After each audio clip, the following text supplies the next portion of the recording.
Bom dia, boa tarde, boa noite, boa madrugada. Independente da hora que você está assistindo, seja bem-vindo. E aproveita para se inscrever no canal para me dar uma força. E comenta aí, de qual cidade você está vendo essa história? O sol nascia devagar por trás dos morros quando liguei o motor do Scania. O ronco familiar ecoou pela madrugada quieta de Cristalina, Goiás. Mais um dia, mais uma carga, mais quilômetros para engolir sozinho nessa estrada sem fim. 32 anos rodando pelo Brasil. 32 anos carregando mais do que mercadoria. Carrego também o peso de quem perdeu tudo que importava. Minha Lúcia se foi há 5 anos. Levou com ela o sorriso que me fazia acordar todo dia. Desde então, só restou eu, o caminhão e essa mania de fugir para frente. O mundo lá fora seguia seu curso normal. O sol se punha devagar atrás dos morros, tingindo o céu de tons alaranjados que me lembravam dos cabelos dela quando a luz batia na janela da cozinha. Os grilos cantavam entre os arbustos, esse coro eterno do cerrado que virou trilha sonora da minha solidão. O calor do fim de tarde fazia o ar parecer mais pesado, grudando na pele como uma lembrança que não quer ir embora. Mas dentro da boleia daquele caminhão, o silêncio era mais denso que o asfalto à frente. Eu era um caminhoneiro solitário, desses que aprenderam a conversar com a estrada quando a saudade vira nó na garganta. E naquele dia, o coração estava mais apertado que o normal. A carga era simples, medicamentos de Cristalina até uma farmácia em Formosa. 2 horas de viagem, no máximo, coisa rotineira. Mas algo dentro do peito me dizia que aquele dia seria diferente. Não sei explicar. É uma sensação que só quem roda muito tempo desenvolve. Um sexto sentido para quando a vida vai virar de cabeça para baixo. Ao invés de seguir pela estrada principal, a BR-020 que todo mundo conhece, decidi pegar um atalho esquecido. Uma trilha de terra batida que contornava o lixão da vila. Uns 15 quilômetros de estrada de chão que pouca gente usava. O cheiro ali era forte, mistura de coisa podre, plástico queimado e terra seca que grudava no nariz e não saía mais. Mas o caminho encurtava alguns bons quilômetros e na rotina de quem vive no volante, cada minuto conta. Cada minuto a menos na estrada é um minuto a mais, longe das lembranças que me perseguem. O Scania ronava baixinho, descendo aquela trilha esburacada com cuidado. O sol já estava alto, devia ser umas 2 da tarde. O calor subia do chão como ondas invisíveis, distorcendo tudo que eu via à frente. Era aquele tipo de calor que faz a cabeça pesar e os pensamentos ficarem lentos. Foi quando ouvi. Só que naquela tarde, algo diferente me obrigou a frear. Primeiro, foi um zumbido alto no ar. Um som vibrante que parecia vir de todos os lados ao mesmo tempo, como se 1000 motores pequenos estivessem ligados no mesmo lugar. O barulho ficava mais forte conforme eu me aproximava de uma curva fechada à direita. Reduzi a marcha e senti o caminhão responder devagar. O motor diesel roncava baixo, quase um sussurro, comparado com aquele zumbido que agora dominava tudo. Era um som que fazia os pelos do braço se arrepiarem, algo primitivo que desperta o instinto de perigo. Depois, avistei uma movimentação inquieta no céu, um redemoinho escuro girando em torno de uma árvore retorcida à beira da estrada. A árvore era velha, com galhos que se espalhavam como braços tortos pedindo socorro, e havia algo pendurado ali. Algo que me fez o sangue gelar nas veias. Um vulto. Algo, ou alguém, amarrado ali. Parei o caminhão devagar, o coração já batendo mais forte que o normal. Desliguei o motor e o silêncio foi cortado apenas por aquele zumbido constante e por algo mais. Algo que me fez descer correndo da boleia. Um grito humano, rasgado, desesperado. O tipo de som que sai do peito de quem já não acredita mais que vai ser salva. Meus pés tocaram o chão quente e senti a terra seca se desfazer embaixo das botas. O coração martelava no peito enquanto eu caminhava em direção àquela árvore maldita, sem saber que a minha vida estava prestes a mudar para sempre. Cada passo em direção àquela árvore era como caminhar contra uma parede de som. O zumbido ficava mais alto, mais denso, quase sólido. Era o tipo de barulho que entra pelos ouvidos e vai direto para o estômago, fazendo tudo revirar por dentro. A uns 10 metros de distância, parei. O que vi me paralisou por completo. Era uma mulher, jovem, devia ter uns 20 e poucos anos. Os braços esticados para cima, amarrados por cordas grossas a um galho grosso que descia do tronco retorcido. A cabeça caída de lado, os cabelos escuros grudados no rosto pelo suor que escorria sem parar. Os pés mal tocavam o chão, o corpo pendurado ali, feito um boneco abandonado. Mas o que mais doía de ver eram os pontos vermelhos espalhados por todo o corpo. Picadas, muitas picadas, inchadas, ardidas, algumas já com pus começando a formar. Os braços tinham inchaços do tamanho de moedas, o pescoço estava vermelho e inchado, e as pernas... Meu Deus, as pernas pareciam ter sido atacadas por centenas delas. As abelhas zumbiam ao redor dela como sentinelas enlouquecidas, milhares delas. Vindas de uma colmeia enorme pendurada logo acima da cabeça dela, grudada num galho mais alto. Algumas pousavam em sua pele descoberta, outras se enroscavam nos cabelos molhados de suor, outras ainda voavam em círculos furiosos ao redor do corpo amarrado. E ela estava viva, estava acordada, os olhos abertos, vermelhos, inchados de tanto chorar, a boca entreaberta tentando respirar entre os soluços. Quando me viu se aproximando, tentou levantar a cabeça, tentou falar, mas só saiu um gemido rouco, um som que me partiu o coração ao meio. "Moça!" gritei, mesmo sabendo que minha voz podia irritar ainda mais o enxame. "Moça! Consegue me ouvir?" Ela acenou fracamente com a cabeça. Os olhos castanhos me fitaram com uma mistura de alívio e desespero que jamais vou esquecer. Era o olhar de quem já tinha perdido a esperança, mas agora via uma fagulha pequena de chance. Olhei ao redor procurando alguma coisa, qualquer coisa que pudesse ajudar. O lixão ali perto tinha de tudo.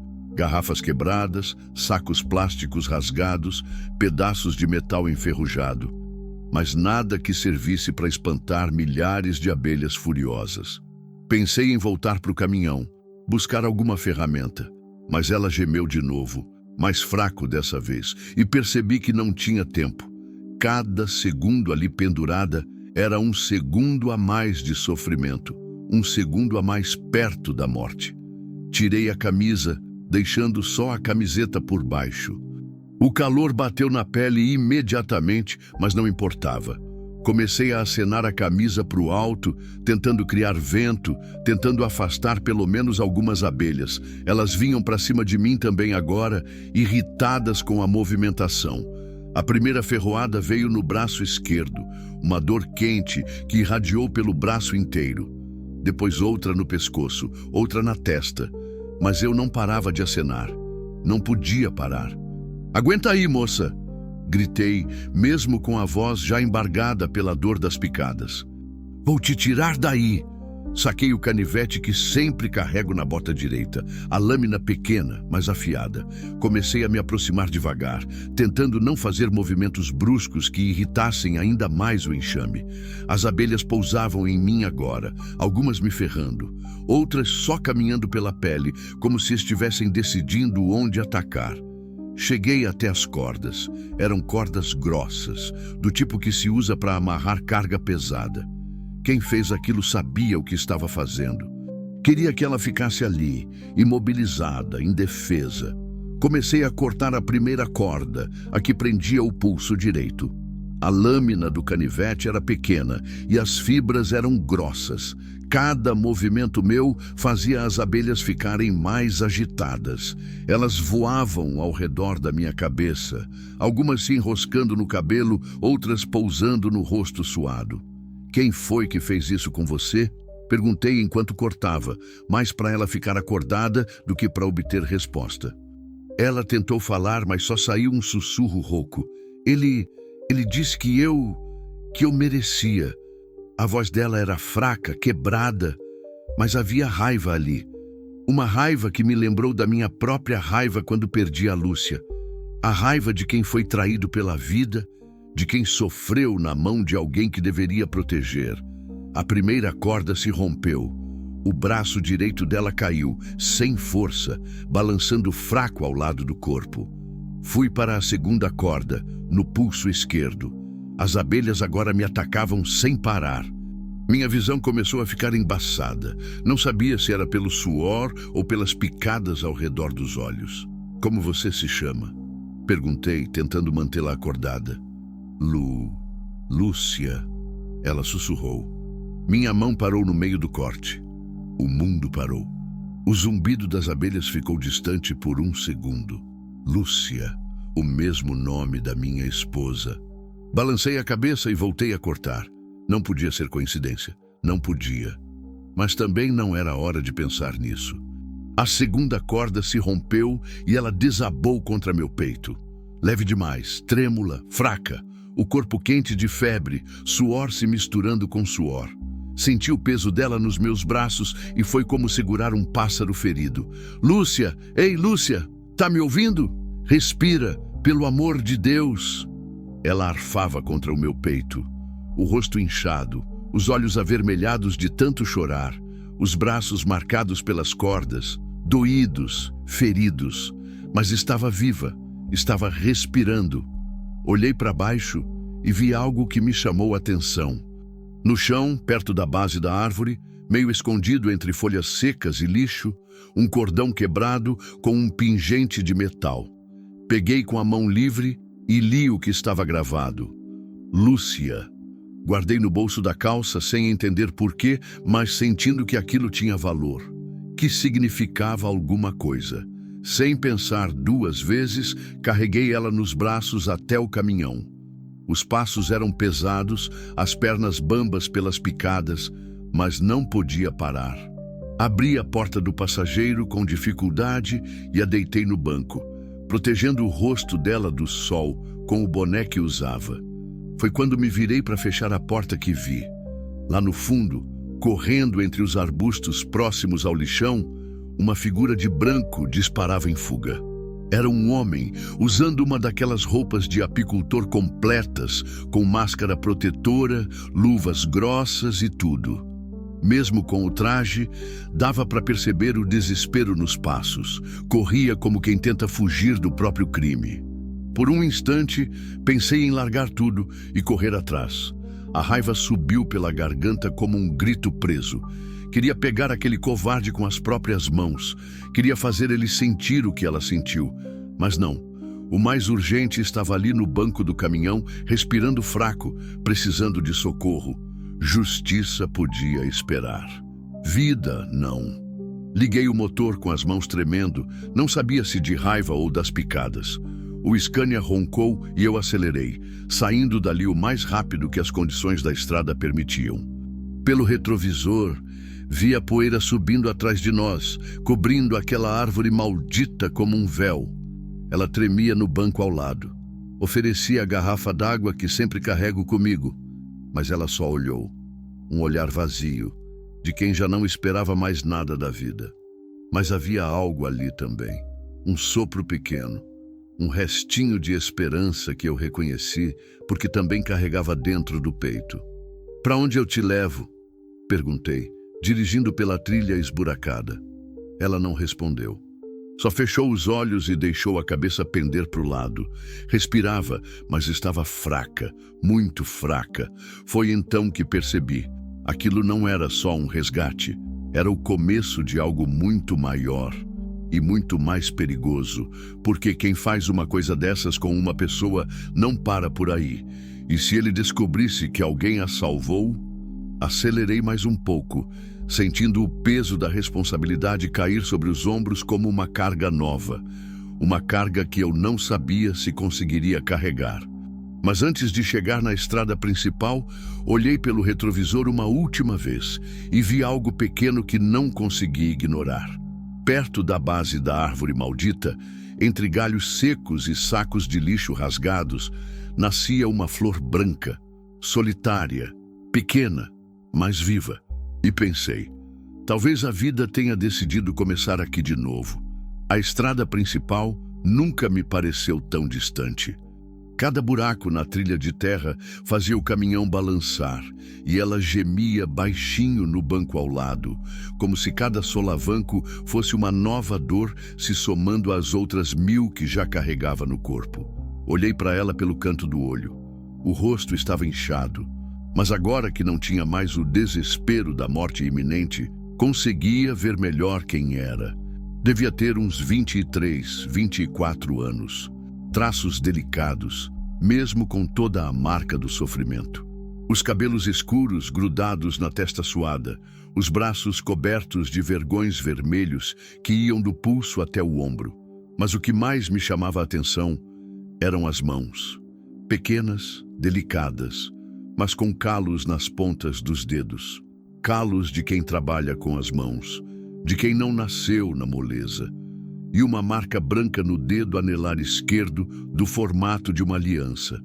Uma aliança que não estava mais lá. Lúcia, chamei baixinho, sem tirar os olhos da estrada. Preciso saber onde te levar. Hospital? Polícia? Ela abriu os olhos devagar, como se cada movimento fosse um esforço enorme. Me olhou com aqueles olhos castanhos cheios de dor e medo. Tentou falar, mas só saiu um sussurro rouco. Não pode ser hospital. Por quê, moça? Você tá ferida, precisa de cuidado médico. Ele trabalha no hospital. A voz dela tremeu. Enfermeiro, se me levarem lá, ele vai saber. Senti um arrepio descer pela espinha. Então, o desgraçado que fez aquilo com ela trabalhava no hospital da região. Provavelmente em Formosa, que era o maior da área. Isso complicava tudo. E a polícia? Ela balançou a cabeça fracamente. Eles não vão acreditar. Já tentei uma vez. Eles disseram que era briga de casal. A raiva voltou a subir pela garganta. Já tinha ouvido essa história antes, sabia como funcionava. Mulher apanha, vai na delegacia e os caras tratam como se fosse coisa normal, como se bater em mulher fosse direito de marido. Então me fala uma coisa. Continuei tentando manter a voz calma. Onde você mora? Tem família? Alguém que possa te ajudar? O silêncio durou uns 2 minutos. Ela ficou olhando para frente, para o para-brisa empoeirado, como se estivesse decidindo o quanto podia confiar em mim. Eu morava com ele, começou devagar. Mas já faz uns dias que fugi. Estava dormindo no posto de gasolina, ali na entrada de Planaltina. Planaltina, conhecia bem. Uma cidade satélite de Brasília, cheia de gente trabalhadora, mas também cheia de gente sem escrúpulo. Se ela estava dormindo no posto, era porque não tinha mais ninguém no mundo. E sua família? Não tenho mais ninguém. A voz dela ficou ainda mais baixa. Meus pais morreram quando eu tinha 17. Foi aí que conheci o Marcos. Ele parecia diferente no começo. Marcos. Agora eu tinha um nome para colocar na cara daquele covarde de branco que vi correndo. Marcos, enfermeiro, que amarrava a própria mulher num enxame de abelhas porque achou que ela merecia. Há quanto tempo vocês estavam juntos? 6 anos. Ela sussurrou, e uma lágrima desceu pelo rosto inchado. 6 anos que virou um inferno. Primeiro eram só empurrões, depois os tapas, depois os socos. E quando eu tentei sair de casa na semana passada, não precisou completar. Eu já imaginava. Ele disse que se eu fosse embora ia me encontrar, que ia fazer eu pagar por ter desrespeitado ele. A voz dela tremeu. Disse que ia me ensinar o que acontece com mulher que abandona marido. Parei o caminhão na beira da estrada. Não conseguia mais dirigir ouvindo aquilo. As mãos estavam tremendo de raiva, o peito subindo e descendo rápido demais. Virei para ela e vi que estava olhando para mim com medo, como se achasse que eu também fosse explodir de raiva contra ela. "Oh, Lúcia", falei, tentando controlar a voz. "Você não fez nada de errado, tá me entendendo? Nada. Esse Marcos é que é um doente, um covarde." Ela me olhou como se fosse a primeira vez que alguém dizia aquilo para ela. Mas ele dizia que eu provocava, que se eu não fosse teimosa, ele não precisava. Mentira, cortei mais firme. Ele mentia para você. Homem que bate em mulher não tem desculpa, não tem razão. É covarde, ponto final. Peguei a garrafa d'água de novo e ofereci. Dessa vez ela aceitou, bebeu uns golinhos pequenos. A água desceu pela garganta com dificuldade, mas ela conseguiu. "Agora me fala uma coisa", continuei. "Como ele soube onde você estava? Você disse que estava dormindo no posto." "Não sei." Ela balançou a cabeça. "Ontem de manhã eu estava lá, dormindo atrás do posto, quando acordei com ele me puxando pelo cabelo. Disse que alguém tinha falado onde eu estava. Alguém entregou ela. Alguém viu uma mulher sozinha, sem proteção, e achou que era direito do marido buscar. Ou pior, alguém que conhecia o Marcos e concordava com o que ele fazia. Ele te levou direto para lá?" "Não. Primeiro me levou para a casa dele. Disse que ia me dar uma lição que eu nunca ia esquecer." A voz dela ficou mais baixa ainda. "Me trancou no porão, sem água, sem comida, durante 2 dias. 2 dias. 2 dias trancada no escuro, sozinha, sabendo que algo pior estava por vir. Não conseguia nem imaginar o desespero. E hoje de manhã, ele apareceu com aquela roupa de abelha, disse que tinha descoberto um jeito perfeito de me ensinar respeito, que ninguém ia suspeitar de nada porque ia parecer acidente." Ela tremeu toda, disse que as abelhas iam me matar devagarzinho, que eu ia sofrer cada segundo que merecia sofrer. A raiva que senti nesse momento foi diferente de tudo que já tinha sentido na vida. Era uma raiva fria, calculada, que subia do fundo do peito como lava de vulcão. Aquele desgraçado tinha planejado tudo. Não foi um impulso, não foi um momento de loucura, foi premeditado, cruel, calculado. Mas como ele conseguiu fazer aquilo com as abelhas? Ele tem um apiário na propriedade onde a gente morava. Ela explicou entre suspiros. Sempre mexeu com abelha. Dizia que era para vender mel, mas acho que era mais por prazer. Gostava de ver elas atacando. Um apiário. Claro, o desgraçado criava abelhas e sabia exatamente como usar elas como arma. Provavelmente já tinha testado em animais, ou pior, já tinha usado contra ela antes de forma menor. "Lúcia, escuta aqui", falei, me virando para ela completamente. "Você não pode voltar para Planaltina. Ele vai te encontrar de novo. E da próxima vez pode ser pior." "Eu sei", ela sussurrou. "Mas para onde eu vou? Não tenho dinheiro, não tenho ninguém. Nem documento eu tenho mais. Ele queimou tudo quando eu tentei fugir da primeira vez. A situação estava pior do que eu imaginava. Sem documento, sem dinheiro, sem família, sem lugar para ir. E com um psicopata atrás dela que não ia desistir fácil. Olhei para frente, para a estrada que se estendia até o horizonte. À direita, a placa indicava Formosa, 35 quilômetros. À esquerda, Brasília, 60 quilômetros. E eu ali, no meio do nada, com uma mulher ferida que precisava de ajuda e um covarde solto que podia aparecer a qualquer momento. Foi quando lembrei do pingente no meu bolso. Tirei e mostrei para ela. Isso é seu? Ela olhou e os olhos se encheram de lágrimas de novo. Era da minha mãe, sussurrou. A única coisa que eu tinha dela, ele deve ter arrancado quando me amarrou. Coloquei o pingente na mão dela, fechando os dedos pequenos ao redor do metal. Era pouco, mas era alguma coisa. Uma parte da mãe que voltava para ela. Oh, Lúcia, falei, tomando uma decisão que nem eu mesmo entendia completamente. Você não vai ficar sozinha, tá ouvindo? Vou te ajudar. Não sei ainda como, mas vou. Ela me olhou com aqueles olhos cheios de dor e, pela primeira vez desde que a encontrei, vi um lampejo pequeno de esperança. Por quê? Perguntou. Você nem me conhece. Era uma boa pergunta. Por que mesmo? Porque um caminhoneiro solitário, que há 5 anos só queria fugir da própria dor, estava se metendo numa situação dessas. Porque... Comecei, mas parei. Como explicar que o nome dela era o mesmo da minha esposa morta?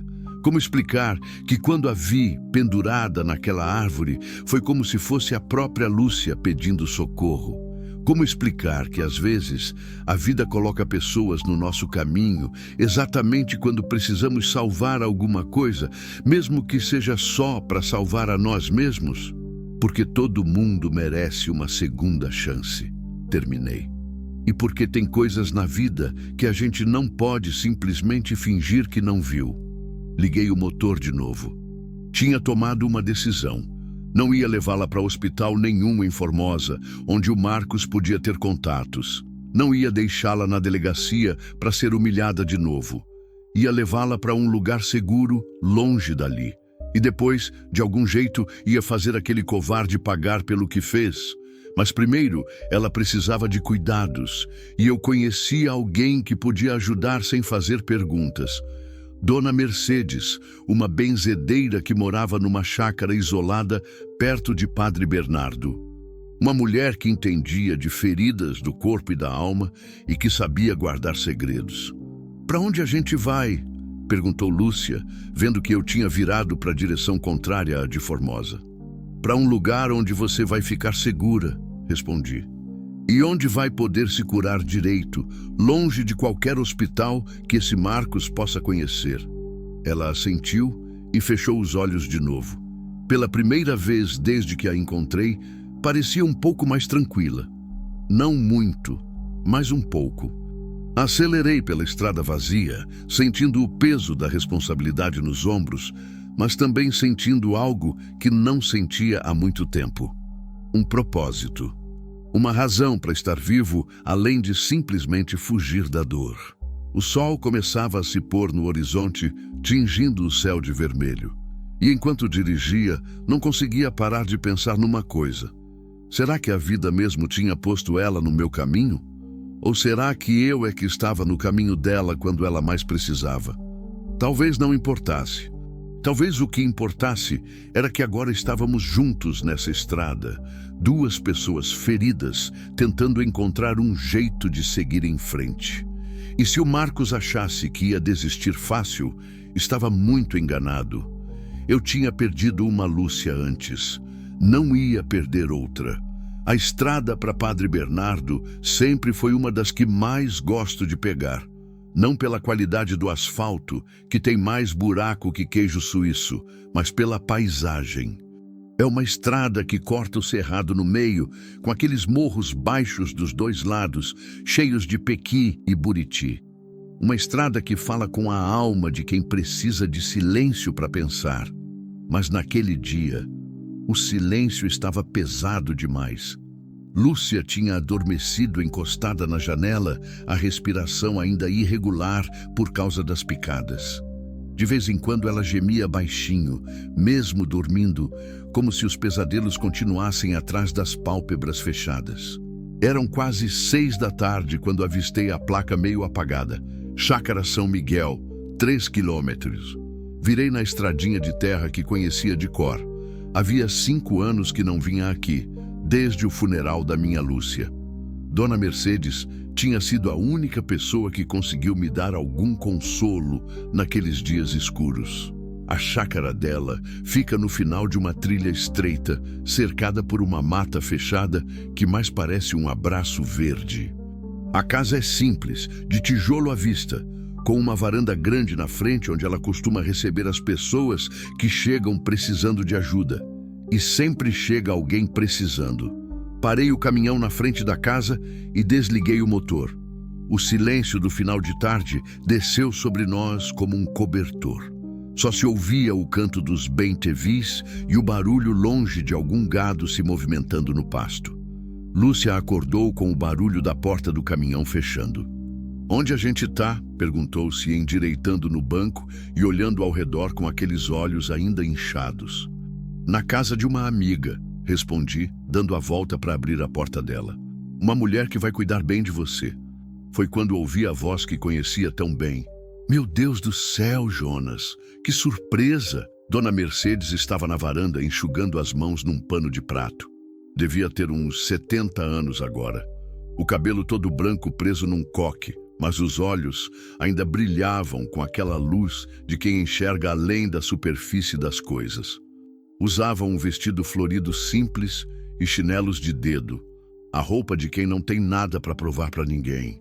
"Dona Mercedes", cumprimentei tirando o boné, "preciso da sua ajuda." Ela desceu os 3 degraus da varanda devagar, mas parou no meio do caminho quando viu Lúcia saindo do caminhão.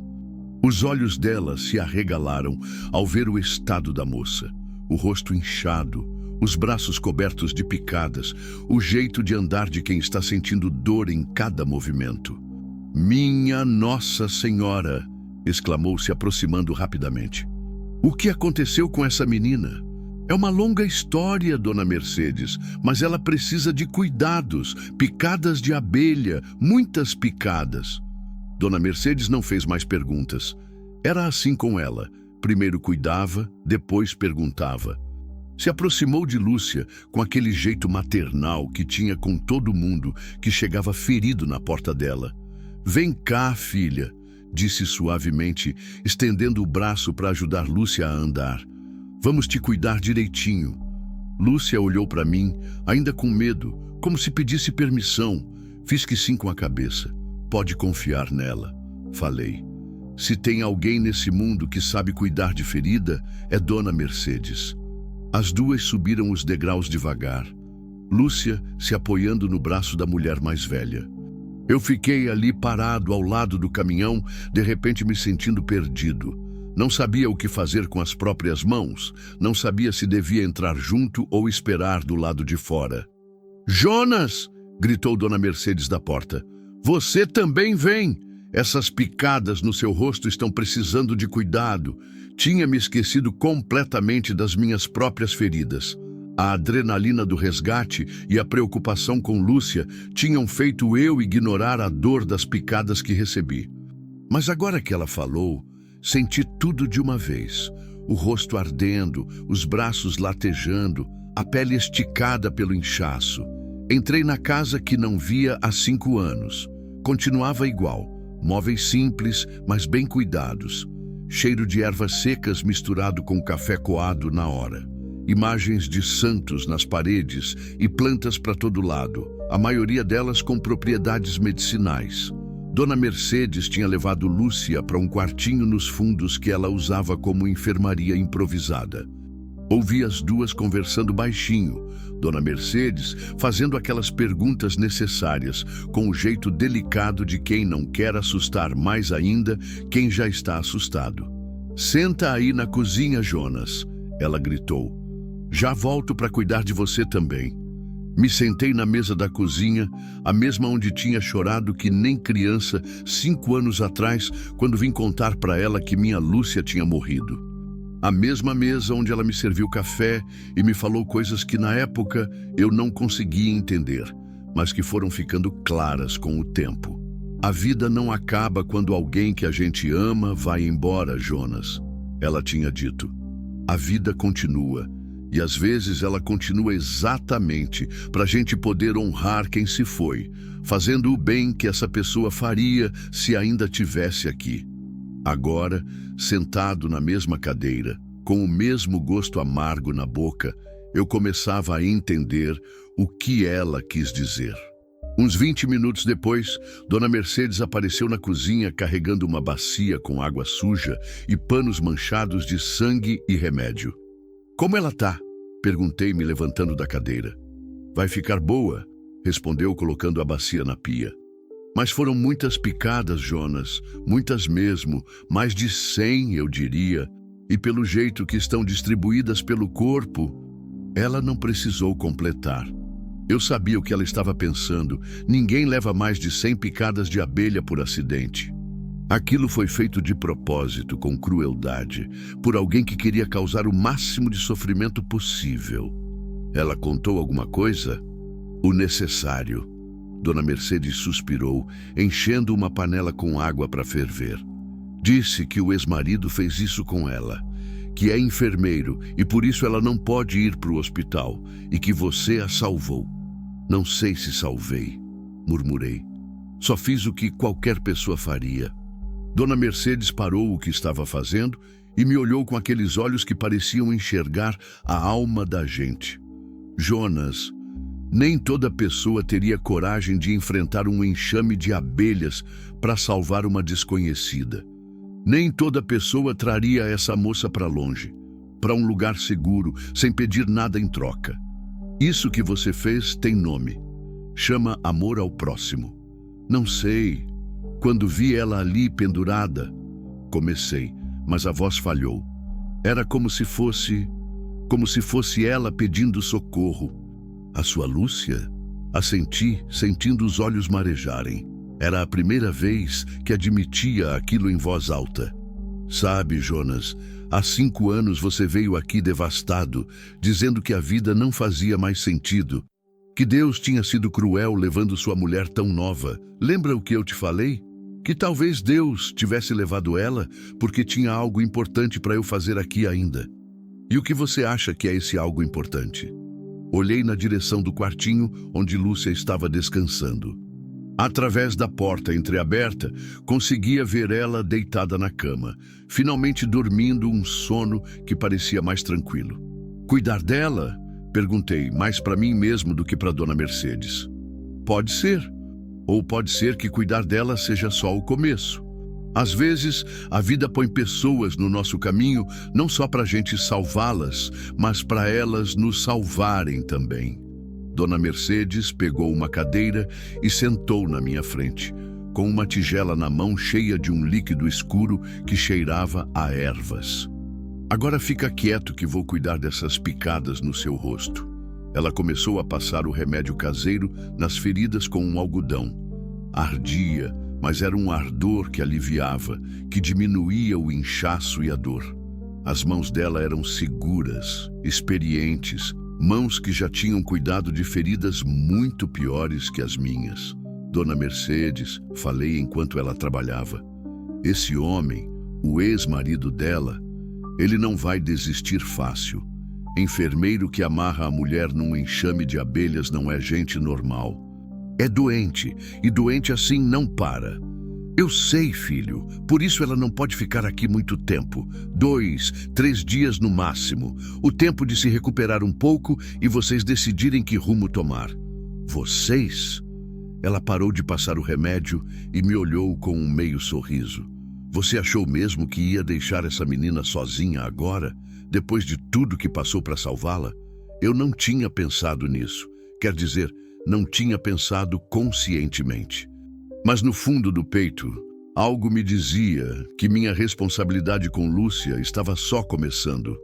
Mas eu sou só um caminhoneiro, Dona Mercedes. O que eu sei de proteger alguém de um psicopata? Você sabe mais do que imagina, ela respondeu, voltando a cuidar das feridas. Você sabe dirigir, conhece estradas que pouca gente conhece, tem experiência de vida. E mais importante, tem um coração que não consegue virar as costas para quem precisa de ajuda. Ficamos em silêncio por alguns minutos. Só o barulho do algodão molhado passando na pele ferida e o canto dos grilos lá fora, que começavam a acordar com a chegada da noite. Como ela vai conseguir recomeçar a vida? Perguntei. Sem documento, sem dinheiro, sem família. Uma coisa de cada vez, Jonas. Primeiro ela precisa se curar. Depois, vocês pensam no resto. Mas vou te falar uma coisa. Tem gente boa nesse mundo. Gente que ajuda sem pedir nada em troca. E tem lugares onde uma pessoa pode recomeçar sem ninguém fazer perguntas sobre o passado. Que tipo de lugar? Tem umas comunidades pequenas, no interior profundo. Lugares onde as pessoas se conhecem, se protegem. onde alguém com as mãos calejadas de trabalho é sempre bem-vindo, não importa de onde veio. Pensei nisso. Comunidades pequenas, longe de tudo, longe de hospitais onde o Marcos podia ter contatos, longe de delegacias que não levavam denúncia de violência doméstica a sério. Você conhece algum lugar assim? Conheço alguns, mas primeiro deixa ela se recuperar. E você também. Essas picadas foram mais sérias do que você imagina. Você teve sorte de não ter alergia. Dona Mercedes terminou de cuidar das minhas feridas e foi para a cozinha preparar alguma coisa para comermos. Eu fiquei ali sentado, olhando pela janela como a noite caía sobre o cerrado.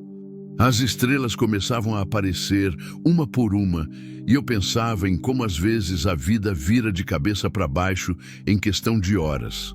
De manhã, eu era só um caminhoneiro solitário carregando medicamentos de Cristalina para Formosa. Agora, de noite, eu estava cuidando de uma mulher que nem conhecia, planejando como protegê-la de um psicopata e tentando entender por que me sentia responsável por ela. Foi quando ouvi um barulho baixinho vindo do quartinho. Lúcia tinha acordado. Me levantei devagar e fui até lá. Ela estava sentada na beira da cama, olhando pela janela pequena que dava para o quintal dos fundos. O rosto ainda estava inchado, mas já não parecia tão dolorido. Dona Mercedes tinha feito um bom trabalho. Como está se sentindo? Perguntei baixinho, parado na porta. Melhor, respondeu sem tirar os olhos da janela. A dor ainda está forte, mas diferente. Não é mais aquela dor de desespero, sabe? É só a dor do corpo se curando. Dona Mercedes é boa nisso. Já curou ferida muito pior que essa. Ela se virou para mim e pela primeira vez consegui ver ela sem toda aquela dor extrema no rosto. Era bonita. Não bonita de revista, mas bonita de verdade, com aquela beleza simples de quem trabalha duro e não tem tempo para vaidade. Jonas, ela disse, e foi estranho ouvir meu nome na voz dela. Por que você está fazendo isso por mim? Era a segunda vez que alguém fazia essa pergunta no mesmo dia, e eu ainda não tinha uma resposta completa. Porque... comecei, procurando as palavras certas. Porque 5 anos atrás eu perdi alguém muito importante para mim, alguém que se chamava Lúcia também. E desde então eu tenho vivido como se a vida fosse só sobre fugir da dor, sabe? Mas hoje, quando te vi ali, foi como se a vida tivesse me dado uma segunda chance, não de ter minha Lúcia de volta, mas de fazer algo que ela ficaria orgulhosa. Lúcia ficou me olhando por um tempo longo, como se estivesse tentando decidir se podia acreditar no que eu estava falando. E se esse Marcos nos encontrar? Perguntou. E se ele te machucar por causa de mim? A gente não vai deixar ele nos encontrar. Respondi com uma firmeza que nem eu sabia que tinha. E mesmo que encontre, ele vai ter que passar por cima de mim primeiro. Era uma promessa grande, que eu não sabia se conseguiria cumprir, mas era sincera. Pela primeira vez em 5 anos, eu tinha algo pelo que valia a pena lutar. Lúcia assentiu devagar e voltou a olhar pela janela. Lá fora, os grilos cantavam a música da noite e uma lua crescente começava a aparecer entre as nuvens. Sabe qual foi a pior parte? Ela disse de repente. Não foi nem a dor das picadas. Foi pensar que ia morrer ali, sozinha, sem ninguém para saber que eu existiu, sem ninguém para sentir falta. Agora tem, falei. Agora tem alguém que ia sentir falta. Ela me olhou de novo, e dessa vez havia algo diferente nos olhos. Não era mais só dor e medo, era uma esperança pequena, frágil, mas real. E naquele momento eu soube que não importava o que acontecesse dali para frente. Não importava se o Marcos aparecesse, não importava quantos obstáculos a gente tivesse que enfrentar. Eu ia proteger essa mulher e ajudá-la a reconstruir a vida. Porque às vezes a gente só descobre qual é o nosso propósito quando encontra alguém que precisa de nós mais do que nós mesmos. E talvez, só talvez, salvar Lúcia fosse também um jeito de salvar a mim mesmo. Acordei antes do sol nascer, como sempre acontece quando durmo em lugar estranho. Dona Mercedes tinha me oferecido o sofá da sala, mas o sono foi picado, cheio de pesadelos, onde eu via Lúcia pendurada naquela árvore e não conseguia chegar até ela a tempo. O relógio da parede marcava 5:30 da manhã. Lá fora, só se ouvia o canto dos bem-te-vis e o mugido distante do gado no pasto vizinho. Me levantei devagar, tentando não fazer barulho, e fui até a janela da sala. O céu estava começando a clarear, aquele azul escuro que antecede o nascer do sol. O caminhão estava parado onde eu deixei, coberto pelo sereno da madrugada. Tudo parecia tranquilo, mas algo dentro do peito me dizia que aquela paz era frágil, temporária. Também não conseguiu dormir direito. Me virei e vi Lúcia parada na porta do corredor que levava aos quartos. Usava uma camisola simples que Dona Mercedes devia ter emprestado. E mesmo com o rosto ainda marcado pelas picadas, parecia mais descansada que na noite anterior. Nunca consigo dormir bem longe do caminhão. Menti. A verdade era que não conseguia parar de pensar no Marcos, imaginando onde ele estava, o que estava planejando. "Posso fazer um café?" perguntou, se aproximando da cozinha. Dona Mercedes me mostrou onde ficam as coisas ontem. "Claro, eu ajudo." Fomos para a cozinha juntos, meio sem jeito, como duas pessoas que ainda estão aprendendo a confiar uma na outra. Ela mexeu com os utensílios devagar e notei que as mãos ainda tremiam um pouco. As marcas das cordas nos pulsos estavam roxas, feias, lembrando a gente do que ela tinha passado. "Jonas", disse enquanto colocava água para ferver. Ontem de noite eu fiquei pensando numa coisa que esqueci de te contar." "O quê?" "O Marcos, ele não estava sozinho quando me levou para o lixão. Senti o sangue gelar nas veias. Parei de mexer o açúcar no copo e olhei para ela." "Como assim?" "Tinha outro homem com ele, mais novo, talvez uns 25 anos. Não falou quase nada, mas ajudou a me carregar até a árvore. A situação ficou muito pior de repente. Um psicopata sozinho já era perigoso o suficiente. 2 homens procurando por ela mudava tudo." "Você conhece esse outro homem?" "Nunca vi antes, mas pelo jeito que o Marcos falava com ele, pareciam íntimos, tipo irmão ou primo próximo." "Como ele era?" "Alto, magro, cabelo cortado bem baixo. Tinha uma tatuagem no antebraço direito, mas não consegui ver direito o que era, e usava uma corrente dourada no pescoço. Gravei cada detalhe na memória. Se eles aparecessem por aqui, eu precisava saber reconhecer." "Lúcia, por que você não me contou isso ontem?" Ela suspirou, despejando a água quente sobre o pó de café. "Porque ontem eu ainda estava tentando entender se você era real ou se era só um sonho. Depois de 6 anos apanhando, a gente para de acreditar que existe gente boa no mundo." A sinceridade dela me acertou como um soco no estômago.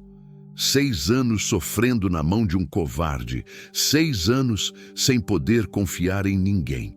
E agora, ela estava ali, vulnerável, tentando decidir se podia confiar em mim. "Pode confiar em mim, Lúcia. Eu sei que é difícil, mas pode." Ela me olhou por cima da xícara de café. Aqueles olhos castanhos ainda cheios de cautela, mas também de uma vontade enorme de acreditar. "Por que sua esposa morreu?" perguntou de repente. A pergunta me pegou desprevenido. Não falava sobre a morte da minha Lúcia há anos. Dona Mercedes sabia, mas era só isso. "Câncer", respondi baixinho. "Descobriram tarde demais. Em 6 meses ela se foi." "Como vocês se conheceram?" "Numa borracharia em Anápolis. Eu tinha furado o pneu do caminhão e ela trabalhava no escritório do lado. Me ofereceu um café enquanto eu esperava o concerto." As lembranças vieram todas de uma vez. O sorriso dela quando me ofereceu o café, o jeito de franzir a testa quando estava concentrada, como ela ria alto demais no cinema e eu fingia que estava com vergonha. "Ela era como você imaginava que seria a mulher da sua vida?" "Não", respondi, sorrindo sem querer. "Ela era melhor. Era como se Deus tivesse feito ela especialmente para mim, sabe? Para me ensinar que o mundo não era só estrada e solidão. E depois que ela morreu, depois eu voltei a acreditar que o mundo era só estrada e solidão. Lúcia assentiu, como se entendesse perfeitamente. Até ontem. Ficamos em silêncio, bebendo café e ouvindo os primeiros passarinhos do dia acordando lá fora. O sol começava a nascer, tingindo a cozinha de dourado. Foi quando ouvimos o barulho de um motor se aproximando. Os dois se levantaram da mesa ao mesmo tempo. Meu coração disparou e vi que o rosto de Lúcia tinha ficado branco. "Fica aqui", sussurrei, me dirigindo para a janela da sala. "Não", ela segurou meu braço. "Se for ele sabe que eu não tô sozinha. Vamos juntos." Caminhamos até a janela devagar. Lá fora, uma picape branca subia a trilha de terra em direção à casa. Não conseguia ver quem estava dirigindo por causa do sol batendo no para-brisa. "É ele?" perguntei. Lúcia olhou com atenção, as mãos tremendo enquanto se segurava no parapeito da janela. "Não sei, não consigo ver direito." A picape parou na frente da casa e a porta se abriu. Um homem desceu devagar, olhando ao redor como se estivesse avaliando o terreno. Era alto, magro, usando boné e óculos escuros mesmo com o sol ainda baixo. "Meu Deus", sussurrou Lúcia. "É ele. É o cara que estava com o Marcos." Senti a adrenalina subir pelo corpo inteiro. Como tinham encontrado a gente tão rápido? Como sabiam que estávamos na casa de Dona Mercedes? "Cadê Dona Mercedes?" perguntei. "Acho que ainda está dormindo. O quarto dela é lá nos fundos." Olhei pela janela de novo. O homem estava parado ao lado da picape, falando no celular.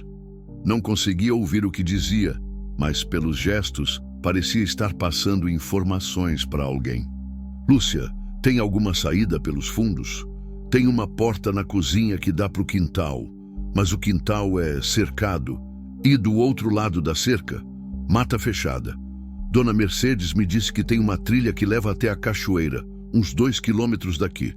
2 opções: enfrentar o cara ali fora ou fugir pela mata. Se ficássemos, teríamos que lidar com ele agora, e provavelmente com o Marcos quando ele chegasse. Se fugíssemos, pelo menos ganhávamos tempo. Vamos pela mata", decidi. "Mas primeiro temos que avisar Dona Mercedes." Corremos pelo corredor até o quarto dela. Bati na porta devagar. Dona Mercedes, acorda. Temos um problema." A porta se abriu e ela apareceu já vestida, como se estivesse esperando. "Eu sei", disse calmamente. "Vi o carro chegando. Vocês vão ter que sair pelos fundos." "Como eles descobriram que a gente está aqui?" perguntou Lúcia. "Alguém deve ter visto vocês chegando ontem", respondeu Dona Mercedes, pegando uma sacola pequena numa gaveta. "Ou então, eles conhecem os lugares onde pessoas como vocês costumam se esconder." Ela colocou algumas coisas na sacola: remédios, um pouco de comida, uma garrafa d'água. "Dona Mercedes, a senhora vai ficar bem?" perguntei. "Eu fico. Vou dizer que vocês passaram aqui ontem, mas seguiram viagem. Homem como esse não machuca mulher velha sem motivo. Seria suspeito demais." "Tem certeza?" "Tenho. Agora vocês vão pela trilha da cachoeira até chegarem na estrada vicinal. De lá, vocês decidem que rumo tomar. E o caminhão? Vai ter que ficar. Se vocês tentarem sair com ele, vão ser alcançados antes de chegar na estrada principal." Lúcia estava tremendo de novo, os olhos arregalados de medo. "Jonas, e se ele me levar de volta? E se..." "Não vai", cortei, segurando o rosto dela com as 2 mãos. "Eu prometo, não vou deixar ele te levar." Dona Mercedes nos levou até a porta dos fundos. O quintal era pequeno, mas havia uma porteira no final que dava acesso à mata. "A trilha está bem marcada", explicou. "Sigam sempre para a direita quando tiver bifurcação. Em 2 horas vocês chegam na cachoeira. De lá, a estrada vicinal fica uns 15 minutos de caminhada." "Como a gente vai te agradecer por tudo isso?" perguntou Lúcia. "Vocês se mantendo vivos e seguros. Isso é agradecimento suficiente. Dona Mercedes beijou a testa de Lúcia e depois a minha. Cuidem um do outro, sussurrou. E lembrem, às vezes Deus põe pessoas no nosso caminho não por acaso, mas por necessidade. Saímos pela porteira e entramos na mata. A trilha era estreita, mas bem marcada. Atrás de nós, ouvimos o barulho da porta da casa se abrindo e a voz de Dona Mercedes cumprimentando o visitante indesejado. Bom dia! Em que posso ajudá-lo? Não conseguimos ouvir a resposta, mas aceleramos o passo. A mata era fechada, mas a trilha cortava entre as árvores como uma cicatriz antiga. O chão estava coberto de folhas secas que faziam barulho a cada passo. Jonas, sussurrou Lúcia enquanto caminhávamos. E se Dona Mercedes estiver errada? E se ele fizer mal para ela? Dona Mercedes conhece gente como esse Marcos há mais tempo que a gente imagina. Ela sabe se cuidar, mas por dentro eu estava tão preocupado quanto ela. Dona Mercedes era forte, mas também era uma mulher de 70 anos sozinha com um homem que ajudava um psicopata a torturar mulheres. Caminhamos por mais de 1 hora em silêncio, só parando quando Lúcia precisava descansar. As feridas ainda doíam e a caminhada na mata não era fácil para alguém que estava se recuperando. Foi quando chegamos numa clareira que ouvimos o barulho. Helicóptero. Meu Deus, murmurou Lúcia, olhando para o céu através das copas das árvores. Eles têm helicóptero? O barulho estava ficando mais próximo. Procuramos abrigo embaixo de uma árvore grande, mas sabíamos que se eles estivessem realmente procurando a gente do alto, seria questão de tempo até nos encontrarem. Como eles conseguiram um helicóptero? Perguntei, mais para mim mesmo que para ela. O Marcos, ele tem conexões no hospital. Talvez seja um helicóptero de resgate que ele conseguiu usar. A situação estava ficando muito maior do que eu imaginava. Não era só um enfermeiro psicopata atrás da ex-mulher. Era alguém com recursos, com contatos, com meios de mobilizar equipamento caro para uma caçada pessoal. O barulho do helicóptero passou por cima da gente e seguiu em direção à cachoeira. Eles sabem para onde a gente está indo, disse Lúcia, o pânico evidente na voz. Ou então estão procurando em todos os lugares possíveis. Mas no fundo eu sabia que ela tinha razão. Alguém tinha dado informações muito precisas sobre os lugares onde pessoas fugindo costumavam se esconder. Alguém que conhecia a região, que sabia das trilhas, das cachoeiras, dos esconderijos. Lúcia, quem mais sabe que você fugiu de casa? Quem mais você contou sobre o que o Marcos fazia? Ninguém, só...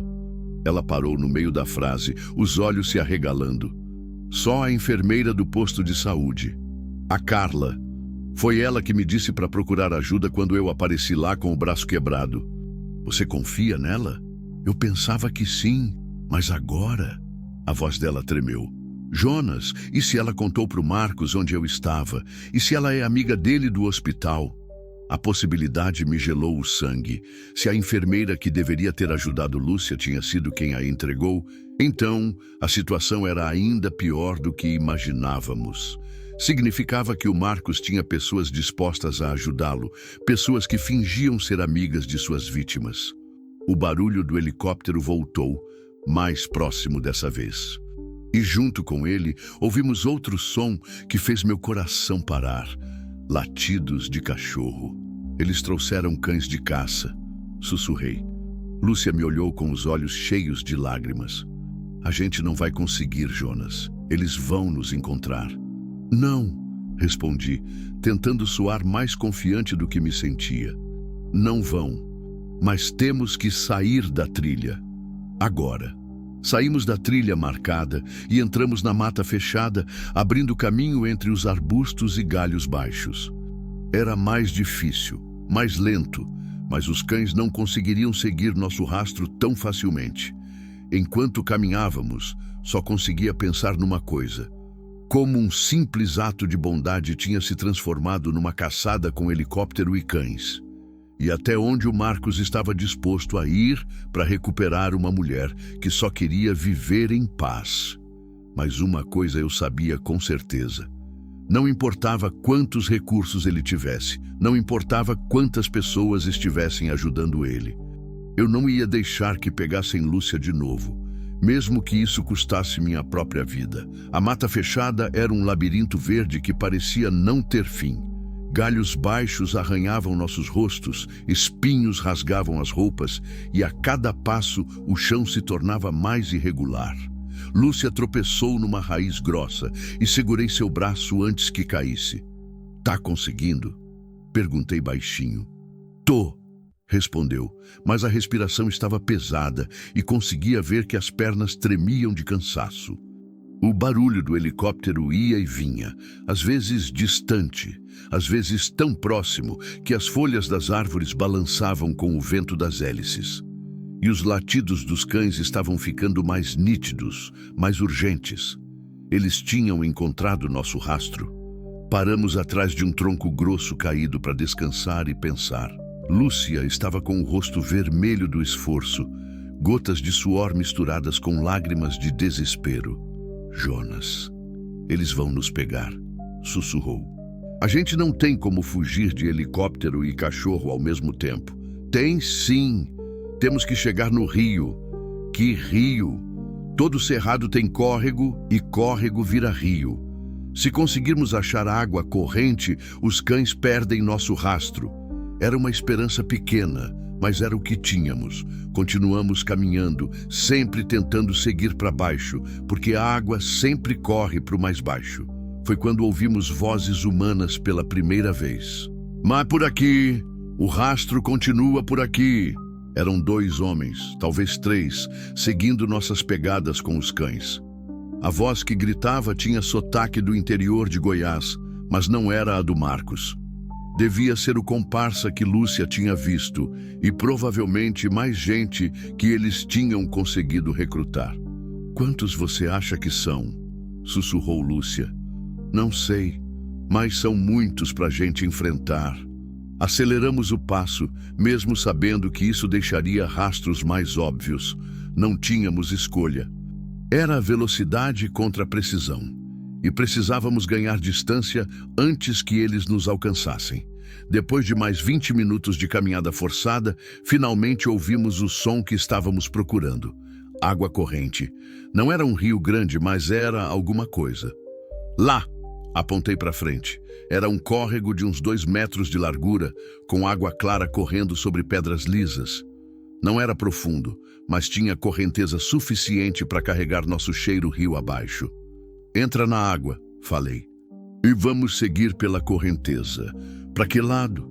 "Para baixo, sempre para baixo." Entramos no córrego. A água estava gelada, chegava até os joelhos e o fundo era escorregadio, mas era nossa única chance. Caminhamos pela água por uns 15 minutos, às vezes quase caindo nas pedras molhadas, sempre tentando não fazer barulho. Atrás de nós, ouvimos os cães chegando na margem do córrego. Latidos confusos, sons de farejada. Eles tinham perdido nosso rastro, pelo menos temporariamente. "Eles pararam", sussurrou um dos homens. "Os cachorros pararam. Devem ter entrado na água", respondeu outra voz. "Vamos dividir. Você vai para cima, eu vou para baixo." Meu coração afundou. Eles sabiam o que fazer. Tinham experiência com esse tipo de perseguição. "Lúcia", sussurrei no ouvido dela, "quando eu falar agora, você sai da água e se esconde no mato. Eu vou continuar na água para distrair eles." "Não, não vou te deixar sozinho." "Você vai sim. Se eles me pegarem, pelo menos você fica livre." "Jonas, não. Agora." Empurrei ela em direção à margem. Lúcia resistiu por um segundo, mas depois saiu da água e desapareceu entre os arbustos da margem direita. Eu continuei descendo o córrego sozinho, fazendo o máximo de barulho possível para atrair atenção. Não deu 5 minutos e ouvi passos pesados na margem atrás de mim. "Aqui! Achei pegadas saindo da água." Era mentira, claro. As pegadas que ele estava vendo eram minhas, não de Lúcia. Mas funcionou. Ouvi mais vozes se aproximando, concentrando a busca na minha direção. Continuei no córrego por mais uns 10 minutos. até que a água ficou mais funda e não consegui mais andar pelo fundo. Tive que sair na margem esquerda, do lado oposto de onde Lúcia estava escondida. Foi quando eles me viram. Lá ele tá. 3 homens saíram do mato correndo na minha direção. O primeiro era o que Lúcia tinha descrito: alto, magro, corrente dourada no pescoço. Os outros 2 eu não conhecia, mas pelos trajes pareciam fazendeiros da região. Corri como não corria desde moleque, saltando sobre troncos caídos, desviando de galhos, sentindo os pulmões arderem com o esforço. Atrás de mim, ouvia os passos pesados e as maldições dos homens que tentavam me alcançar. Pega ele, não pode deixar escapar. Cuidado com o barranco. Cadê os cachorros? Corri por uns 5 minutos até que tropecei numa pedra e caí de cara no chão. O impacto foi forte, senti gosto de sangue na boca. Quando tentei me levantar, eles já estavam em cima de mim. O primeiro chute acertou as costelas, o segundo, o estômago. Dobrei no chão, sem ar, vendo estrelas. Cadê a mulher? Gritou o homem da corrente dourada, me puxando pelos cabelos. Que mulher? Consegui sussurrar. Outro chute, dessa vez no rosto. Senti o lábio estourar. Não faz o esperto comigo. Cadê a Lúcia? Não sei de nenhuma Lúcia. Mentiroso. Dessa vez foi um dos fazendeiros que me chutou na barriga. A dor subiu como fogo pelo corpo inteiro. Vamos parar com isso, disse o terceiro homem, que até então não tinha falado. Se matar ele aqui, como vamos saber onde ela está? É verdade, concordou o da corrente. Vamos levar ele para o Marcos. Ele sabe como fazer gente falar. Me pegaram pelos braços e me arrastaram de volta para o córrego. Eu estava meio desmaiado, tonto, mas ainda conseguia ouvir fragmentos da conversa deles. Helicóptero tá voltando. Tem que encontrar ela antes do anoitecer. Marcos disse que tem pressa. Eles me carregaram até uma clareira onde o helicóptero tinha pousado. Era mesmo um helicóptero de resgate médico, pintado de branco com uma cruz vermelha na lateral. Como o Marcos tinha conseguido usar um equipamento desses para uma vingança pessoal. Me jogaram no chão da clareira e esperaram. 10 minutos depois, ouvi passos se aproximando. Levantei a cabeça com dificuldade e vi ele pela primeira vez. Marcos era mais novo do que eu imaginava, devia ter uns 35 anos. Altura mediana, cabelos escuros bem penteados, barba por fazer. Usava uma camisa social branca e calça jeans, como se tivesse saído do trabalho para resolver um problema pessoal. Mas os olhos eram de quem não tinha mais nada de humano por dentro. Então você é o herói que salvou minha mulher, disse, se agachando na minha frente. Ela não é sua mulher. Consegui falar, mesmo com a boca sangrando. Ele sorriu. Um sorriso gelado, calculado. Ah, não? E o que você sabe sobre nós? Sobre o que ela fez comigo? Sei que você amarrou ela num enxame de abelhas. Depois que ela me traiu. Depois que ela fugiu de casa como uma vagabunda ingrata. A raiva subiu pela garganta, mais forte que a dor. Fugiu porque você batia nela, seu covarde. O tapa veio rápido, forte o suficiente para fazer minha cabeça girar. Cuidado com o que fala de mim, disse, se levantando. Você não conhece a história toda. Sei o suficiente. Sabe? Então sabe que ela matou nosso filho? As palavras me acertaram como um murro no estômago. Filho. Lúcia não tinha falado de nenhum filho. Tá mentindo. Estou. Marcos tirou uma foto do bolso da camisa e mostrou para mim. Miguel. Nasceu há 2 anos. Morreu há 6 meses. Sabe como? Não respondi, mas ele continuou mesmo assim. Ela estava bêbada. Bêbada no meio da tarde, cuidando de uma criança de 1 ano e meio. Deixou ele sozinho na banheira enquanto foi atender o telefone. Quando voltou, era tarde demais. A foto mostrava um bebê sorridente, com os mesmos olhos castanhos da Lúcia. Se fosse verdade... Você está mentindo, repeti, mas com menos convicção. Você acha? Depois disso, ela começou a beber mais ainda, a ficar agressiva, a me culpar por tudo. Dizia que a culpa era minha por deixar ela sozinha com a criança enquanto eu trabalhava. Mesmo que fosse verdade, isso não te dá direito de... De quê? De disciplinar minha própria mulher? De tentar fazer ela parar de beber? De tentar salvar o que restou da nossa família? Marcos guardou a foto e se afastou alguns passos. Sabe qual foi o erro dela? Fugir ao invés de aceitar a ajuda. Fugir ao invés de admitir que precisava de tratamento. E sabe qual foi o seu erro? Qual? Se meter onde não foi chamado. Ele fez um sinal para os homens que me seguravam. Amarrem ele na árvore ali. Vamos usar ele de isca. Quando a Lúcia souber que pegamos o herói dela, vai aparecer para tentar salvá-lo. Ela não vai aparecer, menti. Ela já deve estar longe daqui. Vai sim, porque eu conheço minha mulher melhor que ninguém. E sei que ela não consegue abandonar quem tenta ajudá-la. Eles me amarraram numa árvore na beira da clareira, com cordas grossas que cortavam a circulação dos braços. Marcos se aproximou de novo, dessa vez carregando uma maleta pequena. Sabe o que tem aqui dentro? Perguntou, abrindo a maleta. Eram seringas, várias seringas com líquidos diferentes. Trabalho no hospital há 10 anos. Sei exatamente quais drogas causam quais tipos de dor.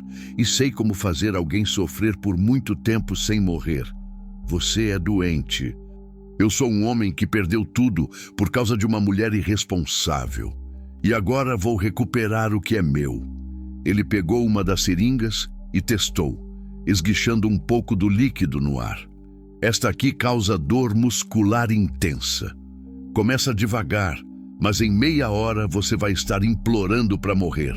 Faz o que quiser comigo, ela não vai aparecer. Vamos ver. A agulhada foi rápida, no braço esquerdo. No começo, não senti nada além da picada. Mas depois de alguns minutos, começou uma dor surda no músculo, como uma cãibra que não passa. Como está se sentindo? Perguntou Marcos, guardando a seringa vazia. Bem demais para um dia tão bonito. Ele riu. Você tem coragem, vou te dar isso. Mas coragem não vai te salvar do que vem por aí. A dor estava ficando mais forte. Não era insuportável ainda, mas estava aumentando gradualmente, como ele tinha prometido. Marcos! Gritou o homem da corrente dourada. Movimento na mata.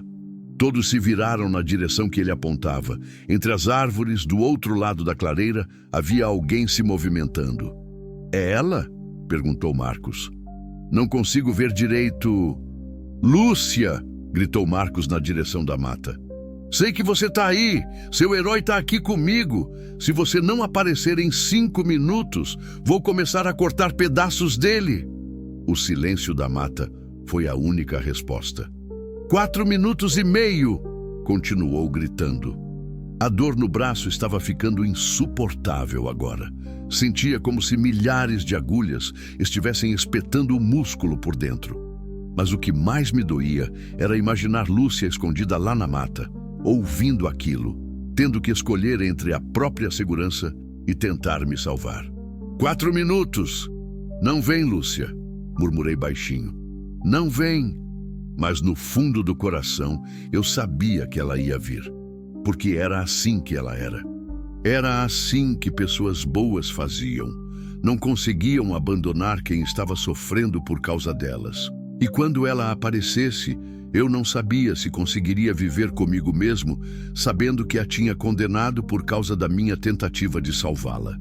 3 minutos e meio, querida, gritou Marcos, pegando outra seringa da maleta.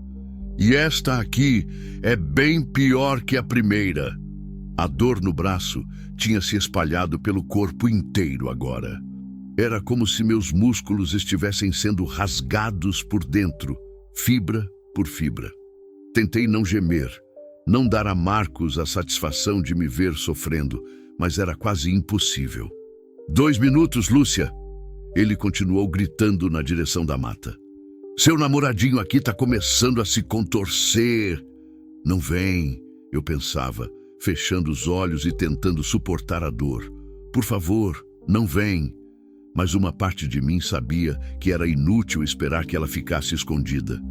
Nos poucos dias que tínhamos passado juntos, eu já tinha percebido o tipo de pessoa que Lúcia era. Era alguém que carregava a culpa demais, que se responsabilizava pelo sofrimento dos outros. Era alguém que preferia se sacrificar a ver outra pessoa pagando por seus problemas. 1 minuto e meio! A voz de Marcos estava ficando mais histérica. Depois disso, começo a cortar. Foi quando ouvi a voz dela, vinda da beirada da mata. Para, Marcos, para com isso. Todos se viraram na direção da voz. Lúcia saiu de trás de uma árvore grande, as mãos levantadas, o rosto ainda marcado pelas picadas, mas com uma expressão de determinação que eu nunca tinha visto antes. Não! Gritei, mesmo com a voz fraca pela dor. Não vem! Corre! Mas ela não me ouviu, ou fingiu que não ouviu. Continuou caminhando na direção da clareira, devagar, como se estivesse se aproximando de um animal selvagem. Oi, Marcos, disse quando chegou perto o suficiente para todos escutarem. Sou eu que você quer. Deixa ele ir embora. Marcos sorriu, aquele sorriso gelado e cruel que eu já tinha aprendido a odiar. Claro, meu amor. Claro que é você que eu quero. Fez um sinal para os homens que imediatamente se moveram para cercar Lúcia. Ela não resistiu quando a pegaram pelos braços. Não tentou fugir quando a trouxeram para perto da árvore onde eu estava amarrado. Muito bem, disse Marcos, guardando a seringa que tinha na mão. Agora estamos todos reunidos de novo, uma grande família feliz. Deixa ele ir, repetiu Lúcia, olhando diretamente nos olhos de Marcos. Eu vim como você queria, agora deixa ele ir embora. Ah, querida. Marcos balançou a cabeça com falsa tristeza. Você realmente acha que eu vou deixar uma testemunha viva? Alguém que pode contar para a polícia o que aconteceu aqui? Você disse que se eu aparecesse, eu disse muitas coisas. Mas as circunstâncias mudaram. Marcos se aproximou de Lúcia e tocou o rosto dela com falsa delicadeza. Ela se encolheu com o toque, mas não se afastou. Sabe, querida, eu tive muito tempo para pensar enquanto você estava fugindo. Muito tempo para refletir sobre nosso relacionamento, sobre os erros que cometemos. Marcos, por favor. Shh. Ele colocou o dedo nos lábios dela. Deixa eu falar. Percebi que fui muito gentil com você. Muito compreensivo. Deveria ter sido mais firme desde o começo. A dor no meu braço estava diminuindo um pouco, mas agora havia outro tipo de dor crescendo no peito. A dor de ver Lúcia nas mãos daquele monstro de novo, sabendo que era por minha causa. Você lembra do Miguel? Perguntou Marcos de repente. Lúcia fechou os olhos, como se o nome do filho fosse uma facada. Todo dia, sussurrou. Lembra como ele gritava quando você bebia? Como ele chorava quando você gritava comigo bêbada? Para, Marcos. Lembra do dia que ele morreu? Do que você estava fazendo quando deveria estar cuidando dele? Eu lembro, ela gritou, as lágrimas descendo pelo rosto. Eu lembro de tudo. Você acha que eu esqueço um dia sequer? Então por que fugiu? Por que não ficou para a gente resolver isso juntos? Porque você não queria resolver. Ela respondeu, a voz tremendo de emoção. Você só queria me culpar, só queria me fazer pagar pelo resto da vida. E não é isso que você merece. O silêncio que se seguiu foi pesado como chumbo. Lúcia olhou para mim por um segundo, os olhos cheios de dor e culpa, e eu entendi. Entendi porque ela tinha ficado tanto tempo com ele, porque tinha aguentado as agressões, porque tinha demorado tanto para fugir. Ela realmente se culpava pela morte do filho. Lúcia, consegui falar, mesmo com a voz fraca. Não foi sua culpa. Fica quieto, gritou Marcos, se virando para mim. Você não sabe de nada. Sei que acidente acontece. Sei que perder um filho não justifica torturar quem você ama. Amor? Marcos riu, mas era uma risada sem humor. Você acha que isso é amor? Depois de tudo que ela fez? Acho que você usou a dor dela para controlar ela. Acho que você pegou a culpa que ela sentia e transformou numa arma contra ela. Marcos me olhou com ódio puro. Você não conhece ela como eu conheço. Não sabe do que ela é capaz quando bebe. Sei que pessoas fazem coisas ruins quando estão sofrendo, mas sei também que todo mundo merece chance de se redimir. Redimir? Marcos se aproximou de mim de novo. Como ela vai redimir a vida do nosso filho? Vivendo, melhorando, não se destruindo por culpa. Filosofia barata de caminhoneiro. Verdade de quem já perdeu gente importante. Marcos pegou outra seringa da maleta, essa cheia de um líquido amarelado. Sabe, você tá certo numa coisa. Todo mundo merece chance de se redimir. É por isso que vou dar uma chance para Lúcia se redimir. Como? Ela vai escolher. Marcos se virou para Lúcia, que estava sendo segurada pelos dois homens. Oh, querida, você vai ter que fazer uma escolha muito importante. Ou você mata seu herói aqui com suas próprias mãos, ou eu mato os dois devagar, muito devagar. Não, sussurrou Lúcia. É simples. Você mata ele rápido, sem sofrimento, e eu te levo de volta para casa. Vocês dois morrem aqui, ou só ele morre, e você vem comigo. Eu não vou matar ninguém. Tem certeza? Marcos mostrou a seringa amarela. Porque esta aqui é muito interessante. Causa paralisia gradual. Primeiro você para de mexer as pernas, depois os braços, depois para de respirar.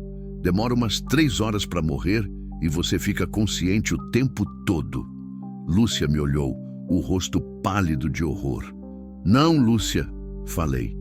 Não escuta ele. Uma injeção pequena no pescoço dele, continuou Marcos, como se estivesse descrevendo um procedimento médico normal.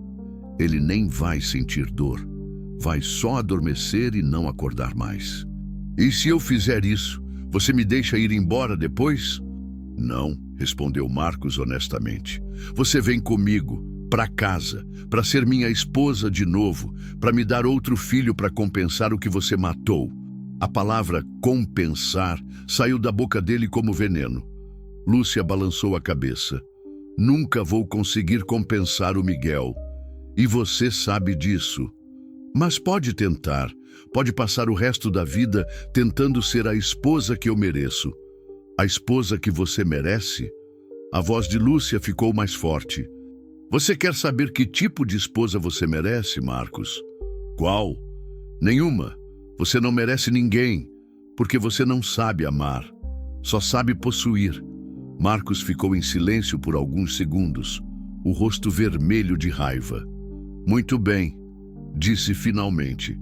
Já que você não quer escolher, eu escolho por você. Ele se aproximou de mim com a seringa na mão. Não! Gritou Lúcia, tentando se soltar dos homens que a seguravam. Por favor, eu faço o que você quiser. Tarde demais, querida. Você perdeu sua chance. Marcos estava quase chegando em mim quando ouvimos o barulho. Motores, vários motores se aproximando pela estrada. O que é isso? Perguntou o homem da corrente dourada. Não sei, respondeu Marcos parando com a seringa no ar. O barulho ficou mais alto. Eram carros, muitos carros, vindo na nossa direção. E junto com o barulho dos motores, começamos a ouvir sirenes. Polícia! Sussurrou um dos fazendeiros. Como eles souberam? Perguntou o outro. Marcos olhou ao redor, a confiança começando a rachar. Alguém deve ter chamado. Foi quando vimos Dona Mercedes saindo da mata do outro lado da clareira. Ela não estava sozinha. Atrás dela vinham 2 policiais armados. Polícia! Ninguém se mexe! Marcos largou a seringa e correu na direção do helicóptero. Os outros homens soltaram Lúcia e tentaram fugir também, mas outros policiais apareceram na beirada da mata, cercando a clareira. Não tem para onde correr! Gritou um dos policiais. Soltem as armas. Que armas? Gritou o homem da corrente dourada. A gente não tem arma. As seringas contam como arma. No chão. Todos no chão. Marcos tentou chegar até o helicóptero, mas 2 policiais o derrubaram antes que conseguisse. Ele caiu de cara no chão, gritando obscenidades. Vocês não sabem o que estão fazendo. Ela é minha mulher. Isso é assunto de família. Assunto de família não inclui tortura, senhor, respondeu um dos policiais, algemando Marcos. O senhor está preso por sequestro, cárcere privado e tentativa de homicídio. Lúcia correu até mim e começou a desatar as cordas com mãos trêmulas. Jonas, você tá bem? Tô vivo, consegui responder. Como? Dona Mercedes, ela explicou, cortando a última corda. Ela chamou a polícia assim que a gente saiu. Disse que conhecia gente na delegacia que ia acreditar na história. Quando as cordas se soltaram, caí no chão. As pernas não estavam aguentando o peso do corpo, ainda meio paralisadas pelos efeitos da droga. Precisa de ambulância, gritou Lúcia para os policiais. Já tá vindo, respondeu um deles, e vocês vão ter que ir para a delegacia prestar depoimento. Lúcia se ajoelhou ao meu lado e segurou minha mão. A gente conseguiu, sussurrou. Acabou. Olhei na direção onde Marcos estava sendo levado para os carros da polícia. Ele ainda gritava, ainda ameaçava, ainda dizia que Lúcia era propriedade dele. Acho que agora sim acabou, concordei. Mas enquanto esperávamos a ambulância chegar, não conseguia parar de pensar numa coisa. Marcos tinha plantado uma semente de dúvida na minha cabeça sobre Lúcia. E por mais que eu não quisesse admitir, parte de mim se perguntava se havia verdade nas acusações dele. O que realmente tinha acontecido no dia que o filho morreu? E se Lúcia estava mesmo bebendo quando deveria estar cuidando da criança? Olhei para ela, que ainda segurava minha mão, e decidi que não importava. Todo mundo comete erros. Todo mundo tem momentos de fraqueza.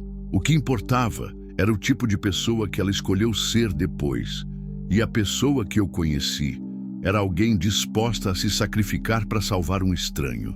Isso era tudo que eu precisava saber sobre quem ela realmente era.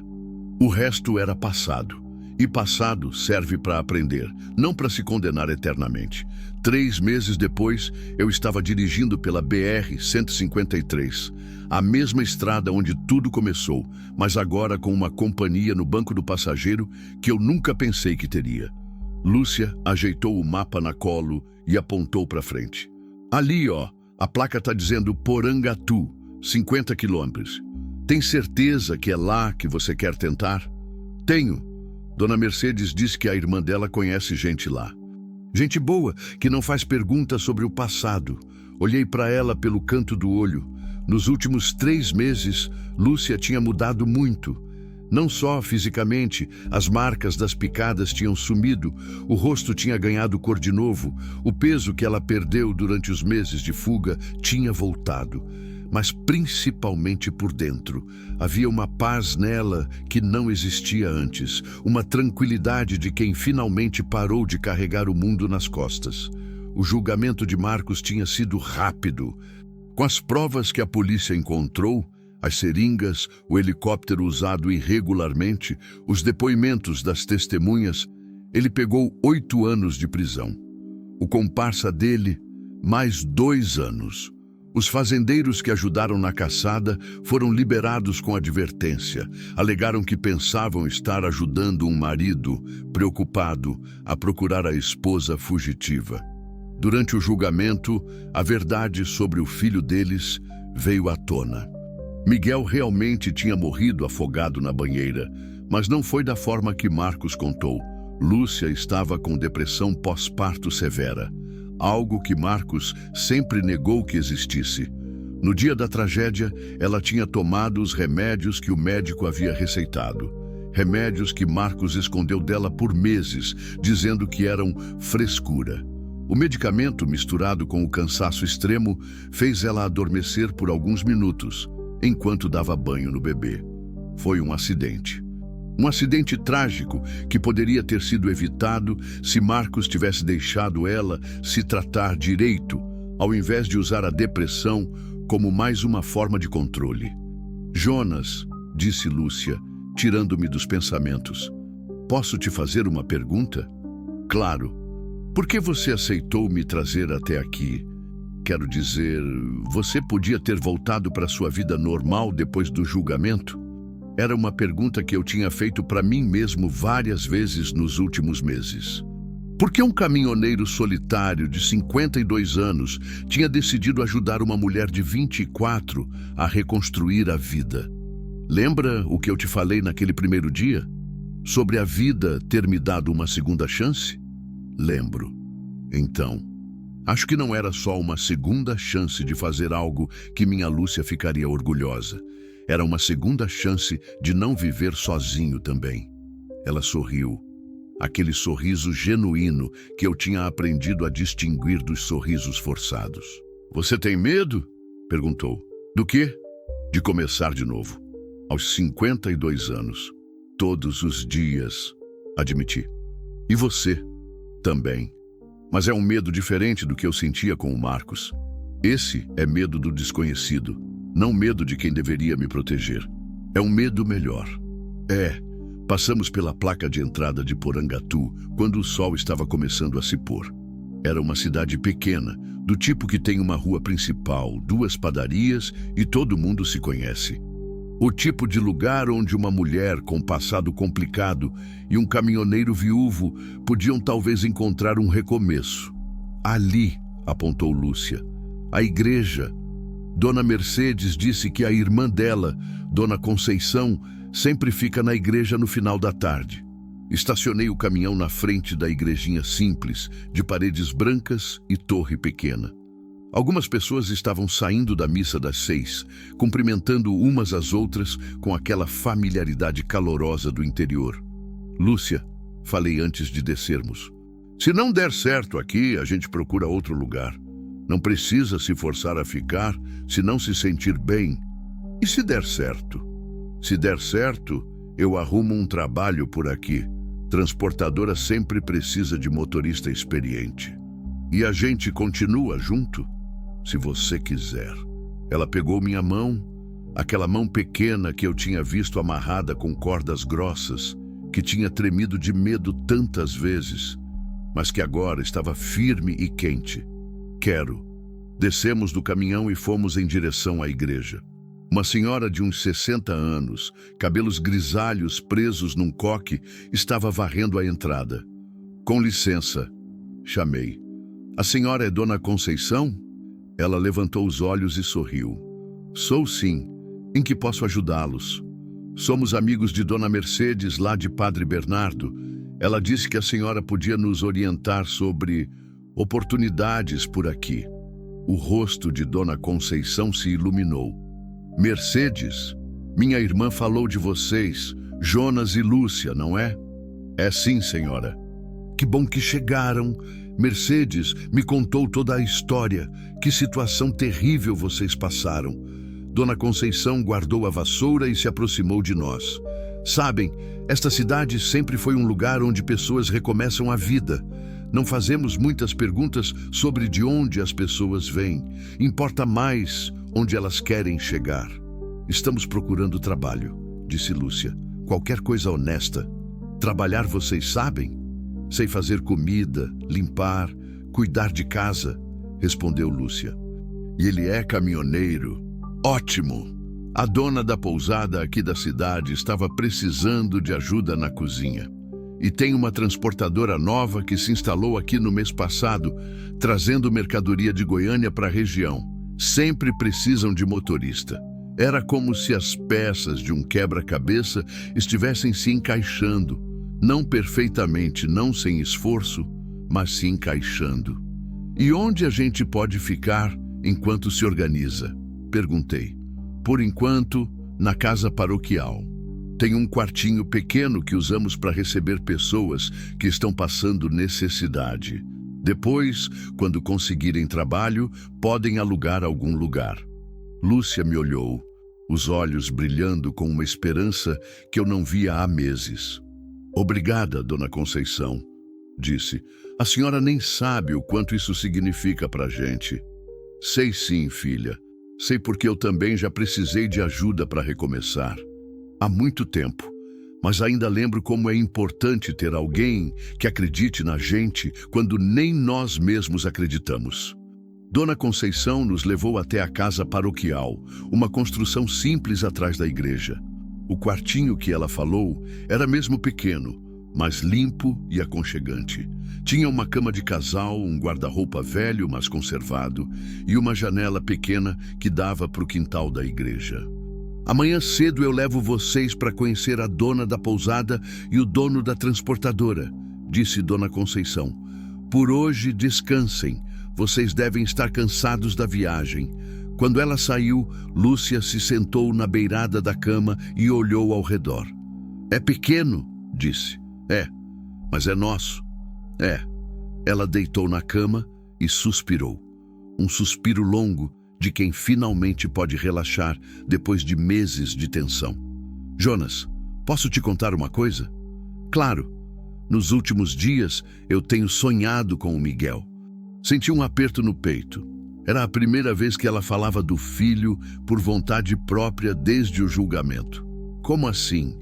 Sonho que ele está bem, que ele cresceu e virou um menino feliz.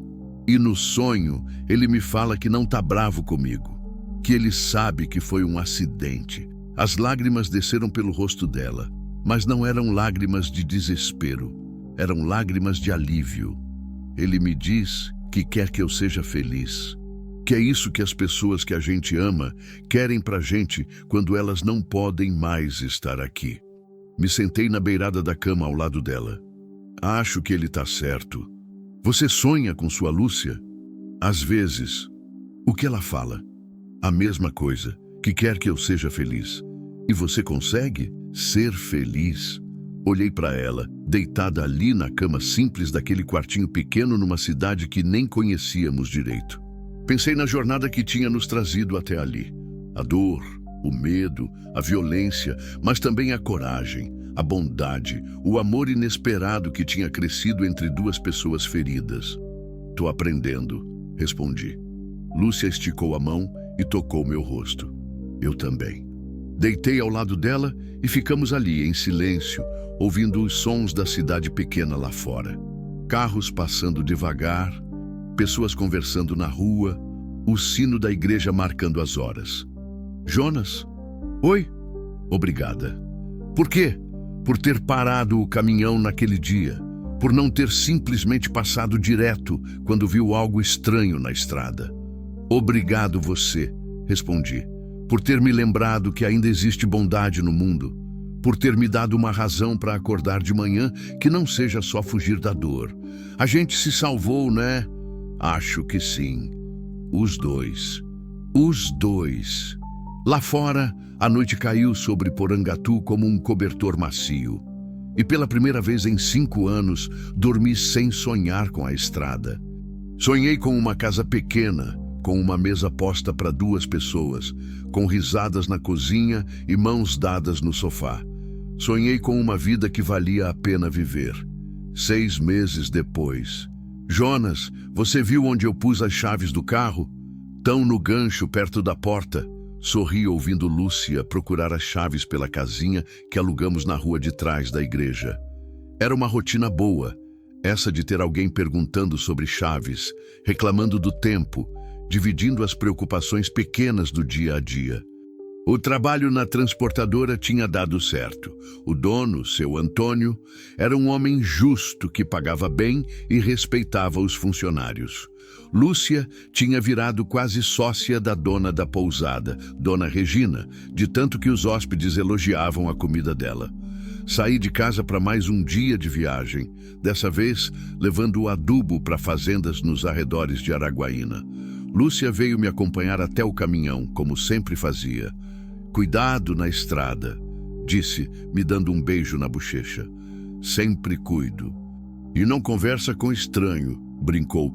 E se for alguém precisando de ajuda, aí você para o caminhão e ajuda.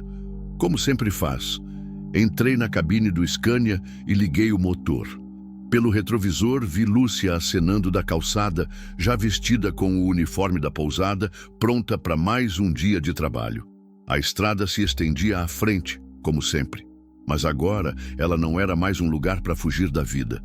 Era um lugar para viver a vida, para trabalhar honestamente, para voltar para casa no final do dia e encontrar alguém que se importava se eu chegaria bem. Passei pela placa de saída de Porangatu e pensei numa coisa. Às vezes, a gente demora a vida inteira para aprender que salvar alguém pode ser também um jeito de se salvar.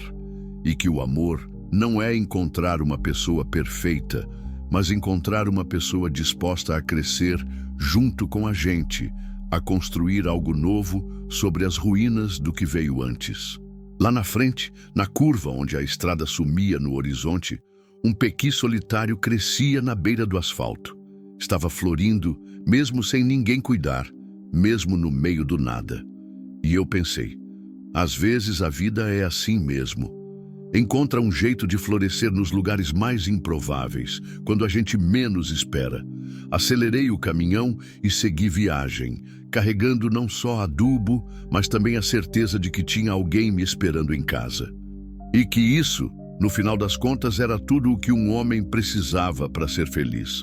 A estrada continuava infinita à frente, mas eu não estava mais sozinho nela. 2 anos depois daquele dia em que parei o caminhão para salvar uma desconhecida de um enxame de abelhas, eu estava parado na mesma posição, atrás do volante, olhando a estrada se estender até o horizonte. Mas desta vez, não estava sozinho.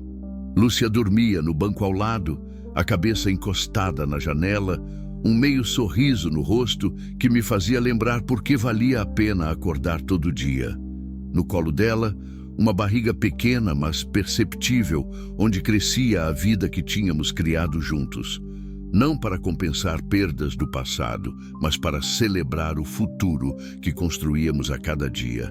Fazia 6 meses que tínhamos decidido nos casar. Foi uma cerimônia simples na igrejinha de Porangatu, com Dona Conceição como madrinha e Dona Mercedes, que veio especialmente de Padre Bernardo para nos abençoar. Não houve festa grande, não houve gastos exagerados. Houve apenas 2 pessoas que se prometeram cuidar uma da outra, na alegria e na tristeza, na saúde e na doença, como mandava a tradição, mas principalmente nas pequenas dificuldades do dia a dia, que são o verdadeiro teste de qualquer relacionamento. A gravidez tinha sido uma surpresa. Lúcia descobriu numa daquelas manhãs em que acordou passando mal, e eu, preocupado, insisti para ela ir ao médico. Quando ela voltou da consulta com os olhos vermelhos de tanto chorar, meu primeiro pensamento foi que algo estava errado, que sua saúde estava comprometida. Mas quando ela me contou, quando disse que estava esperando um bebê, os 2 choramos juntos, ela de medo, eu de uma alegria misturada com terror que não sabia que era possível sentir ao mesmo tempo. Os primeiros meses foram difíceis. Lúcia tinha pesadelos constantes com o Miguel. Acordava no meio da noite suando frio, me perguntando se seria capaz de ser mãe de novo, se não ia cometer os mesmos erros, se não ia machucar essa criança como tinha acontecido com a primeira. Eu segurava sua mão no escuro e dizia que éramos diferentes agora, que tínhamos aprendido, que íamos cuidar um do outro e do nosso filho. Mas por dentro eu também tinha medo. Medo de não saber ser pai aos 54 anos. Medo de que minha idade fosse um problema. Medo de que a diferença de quase 30 anos entre nós se tornasse um obstáculo quando viéssemos um bebê para criar. Mas o tempo foi nos ensinando que o amor verdadeiro não é sobre não ter medo, é sobre ter medo e mesmo assim escolher ficar, escolher tentar, escolher acreditar que 2 pessoas juntas são mais fortes que os fantasmas que cada uma carrega sozinha. Lúcia começou a fazer terapia com uma psicóloga em Goiânia, uma viagem que fazíamos toda semana e que se tornou nosso ritual de cura. Eu aprendi a falar sobre minha primeira esposa sem dor, sobre a solidão dos anos na estrada, sobre como tinha usado o trabalho para fugir da vida em vez de vivê-la. O trabalho continuava bom. Seu Antônio tinha me promovido a supervisor da frota, o que significava menos tempo na estrada e mais tempo em casa. Lúcia tinha aberto uma pequena quitanda na nossa casa, vendendo os doces e salgados que preparava com tanto carinho e que se tornaram famosos na cidade. As pessoas vinham não apenas pela comida, mas pela conversa, pelo sorriso genuíno, pela sensação de acolhimento que ela transmitia a quem entrava na nossa cozinha. Porangatu tinha se tornado verdadeiramente nossa casa. Conhecíamos todos os vizinhos pelo nome, participávamos das festas da igreja, ajudávamos quando alguém precisava. Era o tipo de comunidade que eu não sabia que ainda existia, onde as pessoas se importam umas com as outras de verdade, onde seus problemas se tornam problemas de todos e suas alegrias se multiplicam quando compartilhadas. Marcos continuava preso e, pelos cálculos, ainda ficaria mais 3 anos. Às vezes, chegavam notícias através do advogado que ele tinha tentado apelar da sentença, que estava se comportando mal na cadeia, que mandava recados dizendo que quando saísse ia nos procurar. No começo, essas notícias me deixavam nervoso, faziam-me olhar por cima do ombro, planejar rotas de fuga. Mas com o tempo, percebi que Marcos não tinha mais poder sobre nossas vidas. Ele era apenas um homem amargo numa cela, enquanto nós estávamos livres, construindo algo bonito, onde antes só havia dor. A gravidez estava indo bem. Era uma menina. Descobrimos no último ultrassom, e Lúcia queria chamá-la de Esperança. Era um nome forte demais para uma criança tão pequena, eu disse no começo. Mas ela insistiu que era exatamente por isso que funcionava. Essa menina vai carregar esperança para todo mundo que a conhecer, ela disse. Igual você carregou esperança para mim naquele dia na estrada. Não consegui argumentar contra isso. Paramos para almoçar numa cidade pequena cujo nome já esqueci. Dessas que tem um restaurante na beira da estrada onde a comida é simples, mas feita com carinho. Lúcia acordou quando desliguei o motor e esticou os braços, fazendo aquela cara de quem dormiu demais dentro de um carro. Onde a gente tá? Perguntou, olhando ao redor. Em algum lugar entre o passado e o futuro, respondi.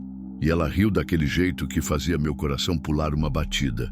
Você e suas filosofias de caminhoneiro, disse, mas beijou minha bochecha do jeito carinhoso que significava que gostava das minhas filosofias, mesmo quando eram bobas. Entramos no restaurante de mãos dadas, e enquanto esperávamos o prato feito do dia, ficamos conversando sobre nomes para a bebê, sobre como seria nossa vida quando ela nascesse, sobre se deveríamos comprar uma casa maior ou reformar a que tínhamos.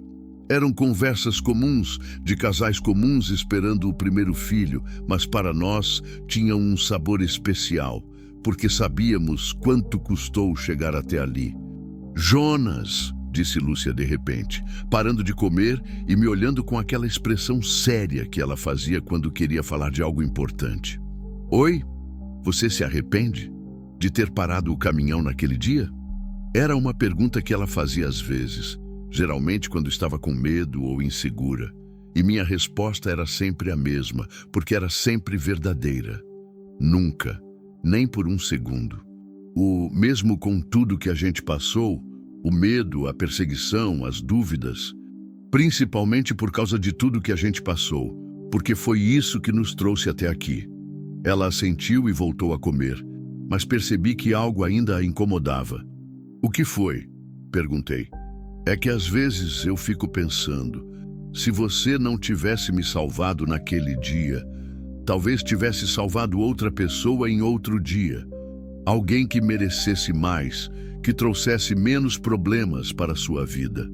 Segurei a mão dela por cima da mesa, aquela mão pequena que tinha aprendido a ser forte, que agora usava aliança de casamento e carregava calos novos do trabalho honesto que fazia todo dia. Lúcia, você quer saber qual foi o dia mais importante da minha vida? Qual? O dia que eu casei com minha primeira esposa. E sabe qual foi o segundo? Qual? O dia que te encontrei pendurada naquela árvore. Porque foi o dia que descobri que ainda tinha vida dentro de mim. que ainda era capaz de amar, de cuidar, de construir algo novo. Você não me trouxe problemas, você me trouxe de volta à vida. Saímos do restaurante e voltamos para a estrada. Ainda faltavam 2 horas até chegar em casa, mas não tínhamos pressa. Era bom estar ali, os dois, a barriga pequena dela crescendo entre nós, a promessa de uma família que íamos construir com paciência e carinho. Passamos por uma placa que dizia Porangatu 80 quilômetros e Lúcia pôs a mão na barriga, falando baixinho com a bebê que crescia lá dentro. Ó, Esperancinha, dizia, logo você vai conhecer sua cidade. Vai conhecer a Dona Conceição, que é sua avó postiça, e a tia Mercedes, que foi quem ajudou papai e mamãe quando eles mais precisaram. Vai conhecer seu Antônio, que deu trabalho para o papai, e Dona Regina, que ensinou a mamãe a fazer os melhores doces do mundo. Eu ouvia aquilo e pensava em como a vida é estranha. 5 anos atrás, eu era um homem sem propósito, dirigindo por este país imenso apenas para fugir da dor de ter perdido tudo o que importava. Agora eu dirigia para casa, para uma esposa que me amava de verdade, para uma filha que ainda não tinha nascido, mas que já ocupava todos os nossos pensamentos e planos. Quando chegamos em Porangatu, o sol estava se pondo, tingindo o céu daqueles tons de laranja e rosa que sempre me faziam lembrar por que o interior do Brasil é o lugar mais bonito do mundo. Paramos na frente da nossa casa, uma casinha simples de 3 cômodos que tínhamos pintado de azul claro, porque Lúcia dizia que azul era a cor de esperança. Dona Conceição estava na nossa varanda, como sempre fazia quando sabíamos que íamos chegar. Tinha virado uma avó para nós, uma presença constante e amorosa que nos ajudava com conselhos, com oração e principalmente com a certeza de que não estávamos sozinhos no mundo. Como foi a viagem? Perguntou, ajudando Lúcia a descer do caminhão. Tranquila, respondeu Lúcia. A Esperancinha se comportou direitinho. Claro que se comportou. Essa menina vai ser um anjo igual a mãe. Entramos em casa e eu fui tomar banho enquanto Lúcia preparava o jantar com a ajuda de Dona Conceição.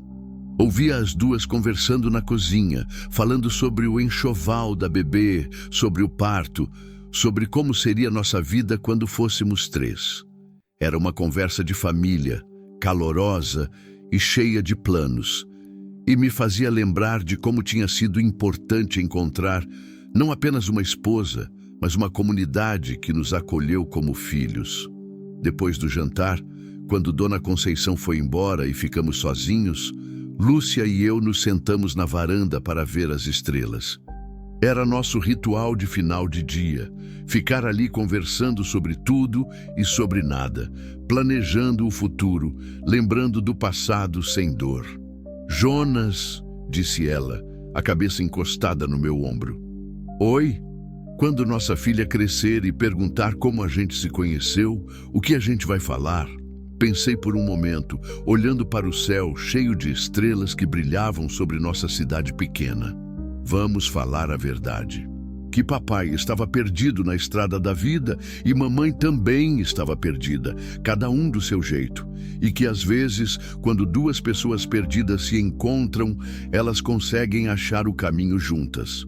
E sobre o Marcos, sobre o que ele fez comigo. Vamos falar que existem pessoas no mundo que machucam outras pessoas porque elas mesmas estão machucadas por dentro, mas que também existem pessoas que escolhem curar ao invés de machucar, e que ela vai ser criada para ser uma pessoa que cura. Lúcia beijou minha mão e ficamos em silêncio por alguns minutos, só ouvindo os grilos e o vento nas folhas da mangueira do quintal. Sabe o que eu mais amo na nossa história? Disse ela finalmente. O quê?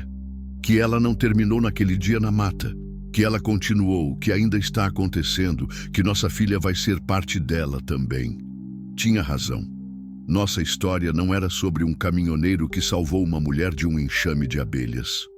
Era sobre 2 pessoas que se salvaram mutuamente, que construíram uma família sobre as ruínas do que tinham perdido. que transformaram dor em amor e medo em esperança.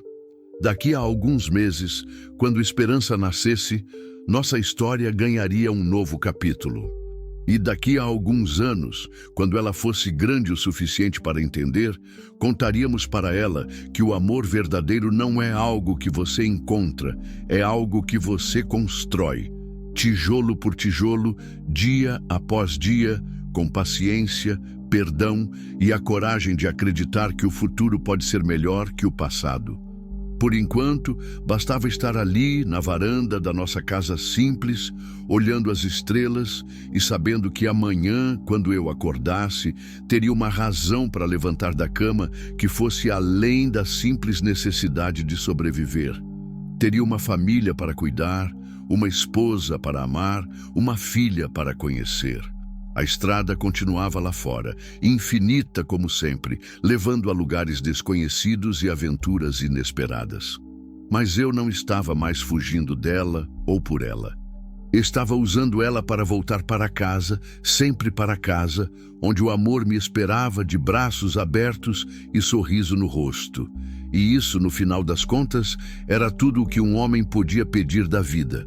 Um lugar para onde voltar e alguém que ficasse feliz com sua chegada. As estrelas continuaram brilhando sobre Porangatu, enquanto nós dois, três na verdade, planejávamos o futuro e agradecíamos o passado que nos trouxe até ali.